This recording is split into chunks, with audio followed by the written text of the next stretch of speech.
ഉക്രൈന് നൽകുന്ന സൈനിക സാമ്പത്തിക സഹായങ്ങൾക്ക് പകരമായി ആ രാജ്യത്തെ ധാതുസമ്പത്തിലാണ് അമേരിക്കൻ പ്രസിഡന്റ് ട്രംപ് കണ്ണുവെച്ചത്. യുക്രൈന്റെ ആകെ ധാതുസമ്പത്തിന്റെ 50% US വേണമെന്നാണ് ട്രംപ് മുന്നോട്ട് വെച്ച ആവശ്യം. ഏറെ നാളത്തെ ചർച്ചകൾക്കൊടുവിൽ ധാതുകരാറിൽ ഉക്രൈനും അമേരിക്കയും ഔദ്യോഗികമായി ഒപ്പുവച്ചിരിക്കുകയാണ്. റഷ്യൻ അധിനിവേശത്തെ ചെറുക്കാൻ ജോ ബൈഡൻ സർക്കാരിന്റെ കാലത്ത് യുക്രൈന് സാമ്പത്തികമായും സൈനികമായും കോടിക്കണക്കിന് രൂപയുടെ സഹായം ലഭിച്ചിരുന്നു. ഇതു സൗജന്യമായി തുടരുന്നതിൽ ട്രംപിന് വിമുഖതയുണ്ടായിരുന്നു. മാസങ്ങളോളം ഉക്രൈനെ സമ്മർദ്ദത്തിലാക്കിയ ശേഷമാണ് കരാർ യാഥാർത്ഥ്യമായിരിക്കുന്നത്. ഉക്രൈനിലുള്ള അപൂർവ ധാതുശേഖരത്തിലും പ്രകൃതി വിഭവങ്ങളിലുമുള്ള അവകാശമാണ് US സ്വന്തമായിരിക്കുന്നത്. വാഷിംഗ്ടണിൽ വെച്ചാണ് ഇരു രാജ്യങ്ങളും കരാറിൽ ഒപ്പിട്ടത്. United States Ukraine re investment fund എന്നാണ് കരാറിനെ വിശേഷിപ്പിച്ചിരിക്കുന്നത്. നേരത്തെ വൈറ്റ് ഹൗസിൽ ധാതുഖനന കരാറുമായി ബന്ധപ്പെട്ട ചർച്ചകൾക്കെത്തിയ ഉക്രൈൻ പ്രസിഡന്റ് സെലൻസ്കിയും ഡൊണാൾഡ് ട്രംപും വാഗ്വാദത്തിൽ ഏർപ്പെടുകയും കരാർ ഒപ്പിടുന്നത് വൈകുകയും ചെയ്തിരുന്നു. ഇരു രാജ്യങ്ങൾക്കും തുല്യ നേട്ടമുണ്ടാക്കുന്ന കരാർ എന്നാണ് ഉക്രൈൻ പ്രസിഡന്റ് വ്ളോഡിമാർ സെലൻസ്കി അഭിപ്രായപ്പെട്ടത്.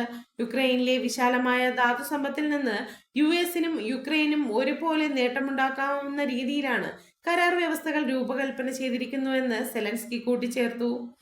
ധാതു കരാർ ഒപ്പിട്ടതിനു പിന്നാലെ റഷ്യയ്ക്ക് മുന്നറിയിപ്പുമായി അമേരിക്ക രംഗത്തെത്തി. യുക്രൈനിൽ ശാശ്വതമായ സമാധാനത്തിനും ദീർഘകാലാടിസ്ഥാനത്തിൽ പരമാധികാരമുള്ള ഭരണകൂടം സ്ഥാപിക്കാനും അമേരിക്ക പ്രതിജ്ഞാബദ്ധമാണെന്ന് ട്രഷറി സെക്രട്ടറി സ്കോട്ട് ബെയ്സന്റ് പറഞ്ഞു. ഇരു രാജ്യങ്ങളും ഒപ്പുവച്ച കരാർ സംബന്ധിച്ച കൂടുതൽ വിവരങ്ങൾ പുറത്തുവിട്ടിട്ടില്ല. ഉക്രൈനിൽ അമേരിക്കയുടെ സാന്നിധ്യം ഉണ്ടാകുന്നത് റഷ്യയ്ക്ക് യുദ്ധം തുടരുന്നതിൽ തടസ്സമുണ്ടാക്കുമെന്ന കണക്കുകൂട്ടലിലാണ് ട്രംപ്. കരാർ പ്രകാരം ഉക്രൈന്റെ പുനർനിർമ്മാണത്തിനുള്ള ഫണ്ട് രൂപീകരിക്കും. ഈ പദ്ധതികളുടെ ലാഭത്തിൽ ഭൂരിഭാഗവും റഷ്യൻ മിസൈൽ ആക്രമണങ്ങളിൽ പൂർണ്ണമായും തകർന്നുപോയ ഉക്രൈനിലെ അടിസ്ഥാന സൗകര്യങ്ങൾ പുനർനിർമ്മിക്കുന്നതിനായി ഉപയോഗിക്കും. യൂറോപ്യൻ യൂണിയനിൽ ചേരാനുള്ള ഉക്രൈന്റെ ആഗ്രഹത്തെയും കരാർ പിന്തുണയ്ക്കുന്നു. അതേസമയം കരാർ ഇനി യുക്രൈൻ പാർലമെന്റ് അംഗീകരിക്കണം. എന്നാൽ മാത്രമേ പ്രാബല്യത്തിൽ വരികയുള്ളൂ. ഫണ്ടിൽ നിന്നുള്ള ലാഭം ആദ്യത്തെ 10 വർഷത്തേക്ക് യുക്രൈന് മാത്രമായി വിനിയോഗിക്കും. പ്രത്യേകിച്ച് അടിസ്ഥാന സൗകര്യങ്ങൾ വികസിപ്പിക്കാനായിരിക്കും തുക വിനിയോഗിക്കുക. US പിന്തുണയ്ക്ക് ഉക്രൈൻ ഒന്നും തിരിച്ചടയ്ക്കേണ്ടതില്ലെന്നും കരാറിൽ പറയുന്നു. ഭൂഗർഭ ജലത്തിലും അടിസ്ഥാന സൗകര്യങ്ങളിലും പ്രകൃതി വിഭവങ്ങളിലും ഉക്രൈൻ പൂർണ്ണ നിയന്ത്രണം നിലനിർത്തുമെന്ന് പ്രധാനമന്ത്രി ഡെനിസ് ഷ്മിഹാൽ പറഞ്ഞു. ഇരു രാജ്യങ്ങളും തമ്മിൽ സാങ്കേതിക വിദ്യകളുടെ കൈമാറ്റവും വികസനവും കരാറിലെ ഒരു സുപ്രധാന വ്യവസ്ഥയാണ്. US ഇന്റർനാഷണൽ ഡെവലപ്മെന്റ് ഫിനാൻസ് കോർപ്പറേഷനാണ് ഫണ്ട് ശേഖരിക്കുന്നത്.